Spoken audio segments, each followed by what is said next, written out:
All right, we here in Ypsilanti, Michigan, with the Braves, the mighty Braves, man. So we here with one of the not one of the founders, but a long-term legend of the Braves. So I'm gonna let you introduce yourself, and then we're just gonna get into a little general light preview of what's going on in Brave culture. So what's your name, bro? Give me your name. My name is Jason Atkins, but everybody know me as Coach Tyson.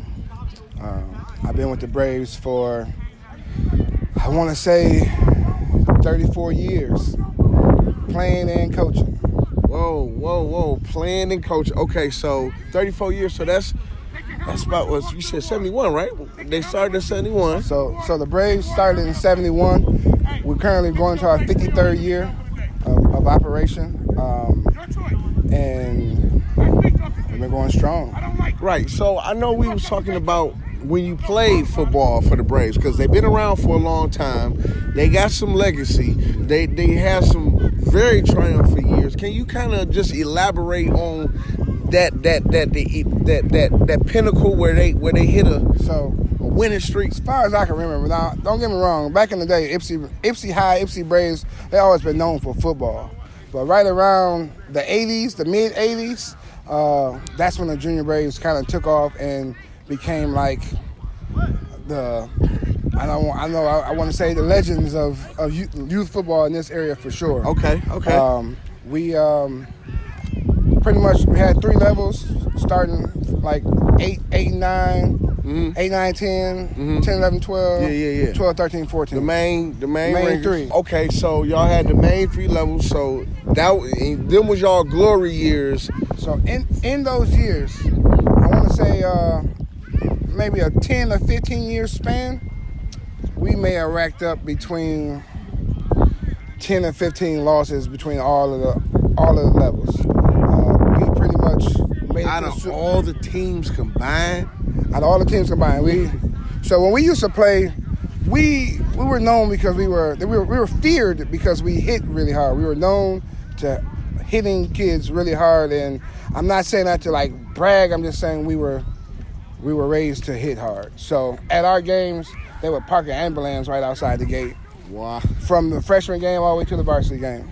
Now, I know it got to be something in the water out here, because when I seen y'all, and I've been seeing y'all for the last 3 years, I don't know where y'all getting them from. These kids looking a little bit bigger than usual. So what's happening out here? You know what I mean? So that 98, you say 88 to 98, that 15-year span was that. Okay, so why didn't y'all ever play like other teams if y'all was just dominating so much? So, what was the... I will say they did bring a team out of Inkster that was a really good team that was supposed to be very dominant in their area, and they brought them out here, and I think on 2 of the 3 levels we beat the team so bad they just stopped and went home. But we tried to get into the PAL League, okay, but at that time the PAL would only let Detroit inner teams city in. team. Yep, you had to be from Detroit, or I guess they feel people wouldn't drive out to Ypsi. So y'all wanted to smoke. Y'all wanted to prove. I would have liked it to know back when we was lights out and our best time, could we really beat the Detroit teams?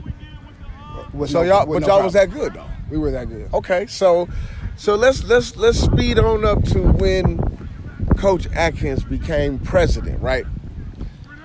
So when I became president, we had just played in Downriver Junior Football League, and we had pretty much dominated that league. Now every team wasn't winning the championship every year. I'm not telling you that, but we definitely was a team that teams were had to think about when they played us. We always brought that energy, that athleticism. You know, we had big play potential at any given time, and I was kind of tired of the competition level. I wanted to do something a little more. I wanted a little more competition. Right. So it was right around the COVID year. I approached the PAL League, PAL and GMYS League, and they said that they had some teams leave, they had some vacancies, and we could come in. So we hopped in. We was ready for all the smoke. And I ain't gonna lie, that first year y'all came in, Y'all came in smoking. I was trying to say no, if she ain't doing nothing, but y'all actually came in way more polished than what I was assuming it was gonna be, man. So like I said, we were already dominating in the league we're in. Right. The difference between the Gyms league and the league we was in, was a weighted league. So okay, the biggest a kid could be was 165. Right. So y'all ain't even have that. So if you was 165, but you were 165 and you were, 10 years old, you may have to play with a 13-year-old. Right. So when we came to an unlimited league, I thought, I ain't gonna lie, I thought it was no big difference. I felt like we could just come out there and dominate that league just as well as any other league. And we had great skilled guys. However, it matters if you have a big line, if some of the guys are bigger than normal. And we wasn't even recruiting those guys, but to bring it up to speed to today, we had to go out and find the kids that was eating good, that was bigger than normal. Yeah. It didn't matter what your weight was. Yeah. I'm like, it don't matter what your weight is. As a matter of fact, I got some pizza in the car. Come on, we need you. And they fall right in. That's and like they bait. get around. So so I see how it went. Y'all 88 had that, and then it was kind of then you picked it back up a couple years ago. So when did you feel like y'all really got to that point of where y'all on that trajectory to be a winning organization like y'all was again? So I feel like we had a really good season last year. Now keep in mind that our organization is bigger than it ever has been being with gyms. I mean, there's more teams. We allow more football to all different age groups. So right now, I think we at the pinnacle of the program. I feel like this year, one or two teams for sure get the championship. Okay. Last year we had 3 teams in the championship. We all came away with seconds. So that bitter taste right there, I think it's just enough to let everybody know that we're good enough to play in this league. Yeah. And they better look out. We coming, like Prime say. I see, and as we was walking over here, I saw one of the drills that when I was a coach, man, that drill helped me out tremendously. So what we doing with gyms while we partnering up, we doing something like a day in the life of the culture of the organizations. So we came up with an idea to where we're going to come and film again, and you're going to put me in a position on the staff for the day, and we're going to see how it really feel to be a Brave. You know what I mean? Can we do that? Understood. Okay, bet. We don't mind. We typically are a traditional team and don't really just let a lot of outsiders come in, but we working on some stuff. We're trying to progress to be a elite organization, and sometimes a little bit of outside is good for inside. Absolutely. So that's a great segue, and we'll wrap it up here. You let me see some clips, and a clip that I seen on social media that's already out there about a little docu-series, bruh. So can you please give us a little elaboration on what's going on with that, man? Because y'all already got media coverage, man. I ain't even know that, man. So we've been working on for a few years a docu-series that pretty much documents some of the things I told you here today. Yeah. Even the kids here may not know. They know they got an uncle or a cousin that played in the Junior Braves, but they don't understand how we dominated everywhere we went. So even for them and for the guys that's new and the parents that's new, I kind of want them to see how the parents were. Like at practice, every kid had a parent accounted for at the practice.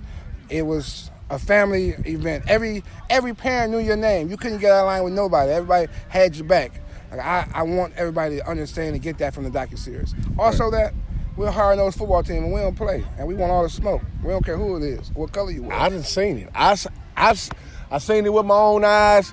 They with the smoke. And Ypsilanti is not playing no games. So there you have it, man. The first look preview of what's going on out here at Ypsilanti Braves and the large legacy that they building and continuing to build, man. So we up in the scope, Upscope Films, man, Upscope Podcast. Y'all stay tuned for more. Any shout outs before we, check out, man? I want to give a shout out to my coaches. I got Coach Hall over here. He's been coaching with me for about the past 20 years. He the head coach of the C team. I got Coach Deuce. He on the 8U D team. I got Coach Perry. That's on the 11-12 B team. Okay. I coach the A and the E teams. We ready. That's all. Okay, up to scope pop quiz. Quick question: who was the first president of the Braves? What's his name? His last name was Brown. His son is the